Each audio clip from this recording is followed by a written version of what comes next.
Radhe Radhe friends, मैं हूं मोनिका और आपके अपने चैनल कुक विद मोनिका जी मसाले में आपका बहुत बहुत स्वागत है। फ्रेंड्स, आज मैं बनाने जा रही हूँ फूली फूली मक्का की रोटी और वीडियो के एंड तक आप बने रहिएगा क्योंकि मैं आपको ऐसे टिप्स एंड ट्रिक्स दूंगी जिससे आपकी भी मक्का की सारी रोटियां फूली फूली मजेदार बनेंगी। और ऐसे कुछ मसाले भी बताऊंगी जो आपके और आपकी फैमिली के लिए बहुत ही फायदेमंद होंगे। तो आइए फ्रेंड्स, चलते हैं हमारी मक्का की फूली फूली रोटी बनाने के लिए।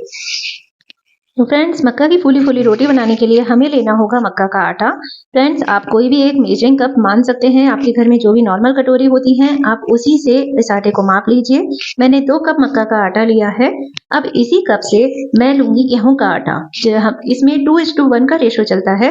तो आप 2 कप मक्का का आटा लें तो 1 कप गेहूं का आटा लें। अब इसमें हम डालेंगे नमक। नमक आप अपने टेस्ट के अकॉर्डिंग डालिए। ये मैं सेंधा नमक यूज करती हूँ। फ्रेंड्स, हो सके तो आप भी सेंधा नमक ही यूज किया करिए, ये बहुत फायदेमंद होता है। अब हम इसको मिक्स कर लेंगे अच्छे से, सारा नमक जिससे इसमें मिक्स हो जाए। अब आपकी ट्रिक ये है, इसमें पहली ट्रिक ये है कि इस आटे को मारने के लिए हमें लेना होगा गुनगुना पानी। इसे आप सादा ठंडे पानी से मत मारा करिए। इसे अच्छा सा फूला फूला करने के लिए हमें गुनगुने पानी से ही मक्का के आटे को मारना होता है। तो मैंने पहले से ही पानी गर्म करके रख लिया था। देखिए, मैं आपको उंगली भी डुबो के दिखा देती हूँ कि आपकी उंगली डूब जाए, आप डुबो सकें इस गुनगुने पानी में, इतना ही आपको गर्म करना है। बहुत तेज गर्म नहीं करना है। तेज गर्म करने से आटा सही नहीं लग पाता है और आपकी मक्का की रोटी ज्यादा फूली फूली नहीं बन पाएंगी। अब आप धीरे धीरे इसमें थोड़ा थोड़ा पानी डालते जाइए और आटे को मारते जाइए। अभी आगे आगे देखिएगा आपको इस आटे को कैसे मारना है। आपको ये भी इसमें ध्यान रखना होता है क्योंकि आटा मारने का बहुत बड़ा रोल होता है मक्का की रोटी को फुलाने में, इसलिए आपको बहुत ध्यान से आटा मारना है। तो इस तरह से आपको आटे को अच्छे से मैश करते हुए जाना है। तो हथेली का जो ये वाला हिस्सा होता है, इसी से आपको आटे को मैश करना है अच्छे से तरीके से। और लगभग आपको 1 से 2 मिनट के लिए इस आटे को इस तरह से मैश करना होगा, जिससे आपका आटा अच्छा सा फूल जाएगा। और इसमें जो एक बाइंडिंग होती है, इसी तरह से वो बाइंडिंग आ पाती है, वरना वो बाइंडिंग नहीं आएगी तो आपका आटा अच्छा नहीं लगेगा और रोटी फूली फूली नहीं लगेंगी। तो मैंने 1 से 2 मिनट के लिए करीबन आटा ये इस तरह से मैश कर लिया है। अब मैं इसकी इस तरह लोई बना के एक कटोरे से इसे ढककर रख देती हूँ। देखिए, बस इस तरह से आप एक कटोरे में इसे करके और 10 मिनट के लिए आप इसे फूलने के लिए रख दीजिए। फिर देखिएगा आपकी रोटी कितनी मजेदार बनती है। तो आइए फ्रेंड्स, अब मैं बताती हूँ आपको उन मसालों के बारे में। ये हैं वो मसाले जो बिल्कुल बिना मिर्च के मसाले हैं। जो लोग मिर्च नहीं खा पाते हैं किसी भी कारण से, एलर्जी की वजह से या माउथ रैशेज की वजह से या एसिडिटी की वजह से, उनके लिए ये मसाले वरदान हैं। अब उन्हें उबला हुआ सादा खाना नहीं खाना पड़ेगा। तो मोनिका जी मसाले लाए हैं ये बिना मिर्च के मसाले, जिसमें आपको सारे फ्लेवर मिलेंगे। 18 तरह के फ्लेवर में ये मसाले उपलब्ध हैं, जिन्हें आप मेरी वेबसाइट www.monikajimmasale.com पर जाकर घर बैठे मंगवा सकते हैं। तो फ्रेंड्स, आप ज्यादा से ज्यादा इसे शेयर करिए जिससे और लोग भी इसका फायदा उठा सकें। अब फ्रेंड्स, 10 मिनट हो गए हैं और मेरा आटा फूल के तैयार हो गया है। देखिए कितना सॉफ्ट आटा बना है मेरा। अब मैं इसे निकाल के इसे एक बार हमें और मैश करना होगा। इसे लगभग सिर्फ आपको 10 से 15 सेकंड के लिए वापस से मैश करना होता है। अब इसमें ज्यादा और मैश नहीं करना होता है। बस इस तरह से आप एक बार और वापस से मैश कर लीजिए, जिससे जो परत ऊपर वाली सूख भी जाती है तो वो वापस से वो सही हो जाती है। आप देख पा रहे होंगे कितनी अच्छी बाइंडिंग आई है मेरे आटे में। देखिए, गेहूं के आटे का रेशो का हमें इसमें बहुत ध्यान रखना होता है और मैश करने का भी हमें बहुत ध्यान रखना होता है। अब हम बनाएंगे हमारी रोटी, और रोटी बनाते समय भी आपको किन किन चीजों का ध्यान रखना है वो भी मैं आपको बताती जाती हूँ। देखिए, आपको लोई जो लेनी है, देखिए हमारी लोई बिल्कुल भी फटी हुई नहीं है ना, तो यानी कि हमारी आटे में बहुत अच्छी बाइंडिंग आ रखी है। अब जो लोई लेंगे आप, वो ज्यादा ना तो मोटी होनी चाहिए ना ज्यादा पतली होनी चाहिए, बीच की लोई लीजिए आप। और इस तरह से थोड़ा सा चकले पर आटा भी लगा लीजिए, जिससे हमारा आटा चिपके नहीं।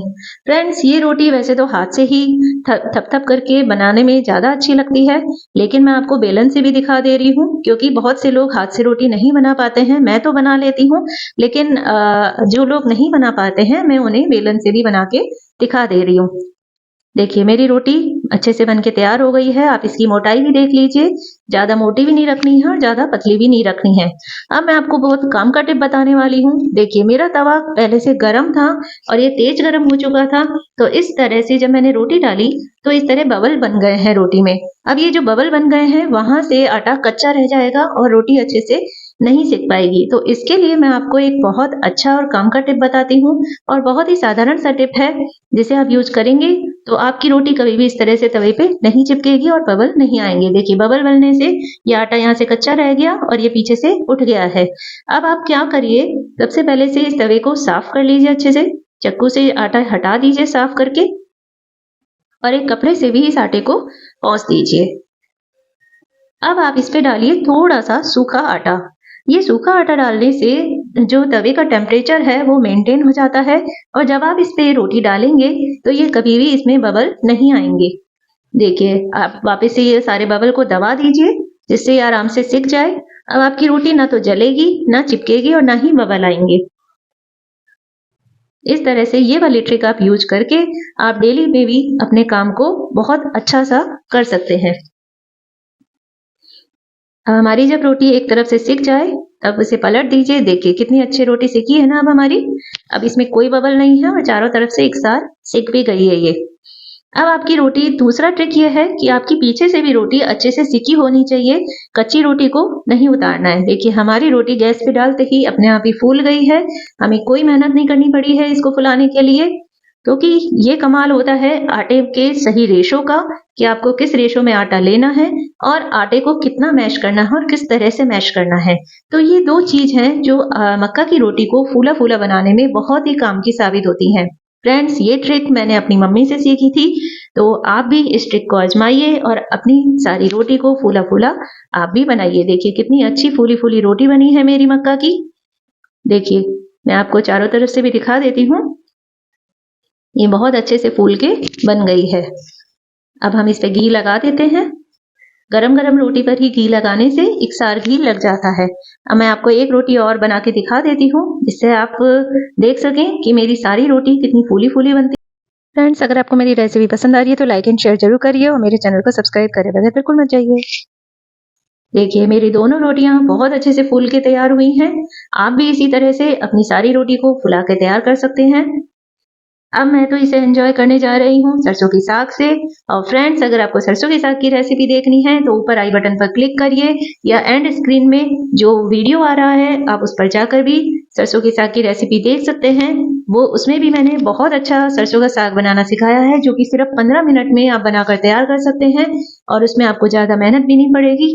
और आप जैसे मैं ऑफिस से आती हूँ, मुझे ज़्यादा टाइम नहीं होता है तो मुझे झटपट रेसिपी चाहिए होती है। मैंने वही झटपट रेसिपी आपको भी सिखाने की कोशिश करी है, तो आप वहां जाइए और उस वीडियो को आप देखिए और अपने घर में अपने काम को झटपट आप भी बनाइए। देखिए मैं तो इस मक्का की रोटी और सरसों के साग को घी, गुड़ और चटनी के साथ एंजॉय करने जा रही हूँ। फ्रेंड्स गुड़ सर्दियों में जरूर खाना चाहिए और मक्का की रोटी के साथ तो गुड़ का बहुत अच्छा मेल है और घी ना हो तो मक्का की रोटी टेस्टी लगती ही नहीं है। इसलिए मैं तो इनको एंजॉय करने जा रही हूँ। देखिए मैं आपको टेस्ट भी करके बता देती हूँ। और फ्रेंड्स अगर आपको रेसिपी अच्छी